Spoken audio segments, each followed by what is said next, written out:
Olá! Você que se liga na história.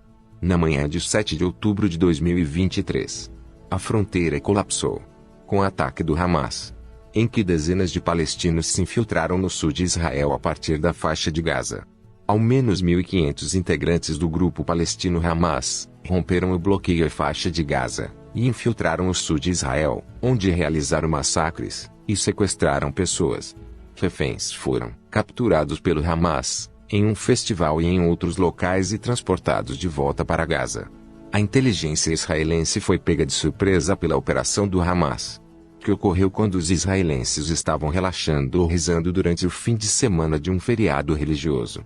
O Hamas afirmou que agiu devido às ameaças à mesquita de Al-Aqsa, em Jerusalém, o terceiro local mais sagrado para os muçulmanos, após Meca e Medina na Arábia Saudita.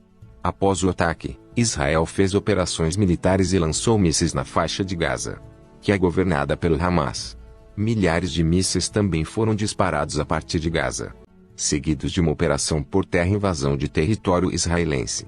A operação, mais ambiciosa que o Hamas já lançou a partir de Gaza, violou a cerca que a separa de Israel em vários lugares. No ataque transfronteiriço mais sério que Israel enfrentou em mais de uma geração. Isso aconteceu um dia após o 50º aniversário do ataque surpresa do Egito e da Síria em 1973, que deu início a uma grande guerra no Oriente Médio. O significado da data não terá escapado aos líderes do Hamas.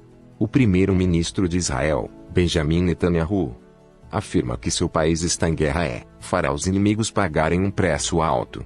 Dentro de horas, Israel estava respondendo com ataques aéreos em Gaza. O grupo militar libanês, Hezbollah, também se envolveu nos combates, dizendo estar por trás dos ataques na região do Monte Dov, uma extensão de terra reivindicada por Israel, Líbano e Síria. Israel respondeu fazendo disparos contra o Líbano. O movimento militante Hezbollah, do Líbano, afirmou ter realizado o ataque em solidariedade à resistência palestina. Pouco depois, o presidente palestino, Mahmoud Abbas, disse que o seu povo tem o direito de se defender contra o terror dos colonos e das tropas de ocupação. O primeiro-ministro israelense, Benjamin Netanyahu, anunciou o início de uma guerra longa e difícil. O ataque prosseguiu com a Força Aérea Israelense dizendo que tinha como alvo a infraestrutura operacional do Hamas em Gaza. Os militares israelenses também realizaram ataques de artilharia no sul do Líbano, depois que morteiros foram disparados contra posições israelenses na disputada área de Monte Dov.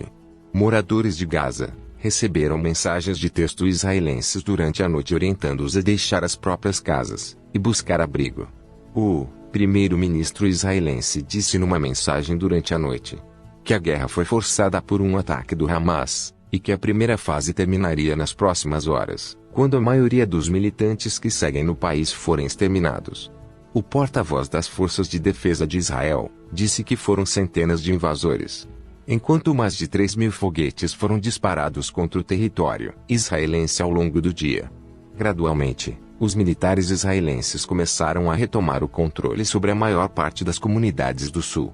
Pouco depois, novos relatórios afirmaram que as tropas também libertaram reféns na cidade de Ofakim e que os agressores foram mortos. Dezenas de milhares de reservistas foram mobilizados e espera-se em breve uma operação terrestre na faixa de Gaza.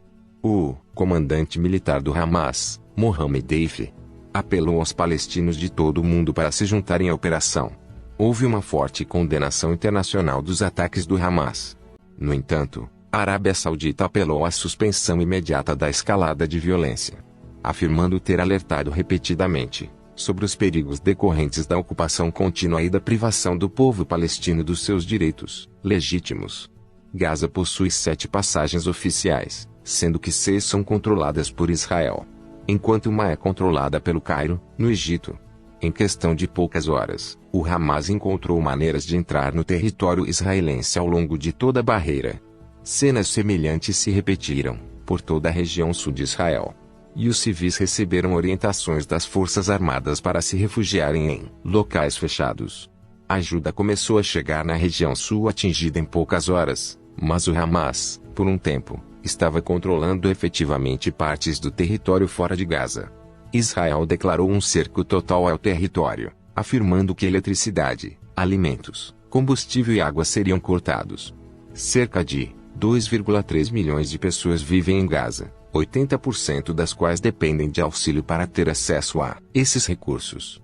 Israel controla a costa e o espaço aéreo de Gaza, além de restringir quem e quais mercadorias podem atravessar suas fronteiras. O ministro da Defesa de Israel, Yoav Gallant, disse que iria impor um cerco completo ao território. O Egito também controla rigorosamente o que, ou quem pode passar pela sua própria fronteira com Gaza.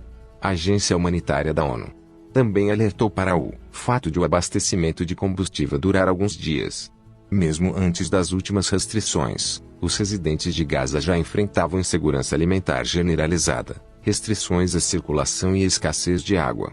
Em um comunicado, o Ministério da Saúde da Palestina disse que os hospitais da região enfrentavam escassez de medicamentos, suprimentos médicos e combustível devido às ações de Israel, enquanto que se intensifica uma batalha brutal dentro do território de Gaza.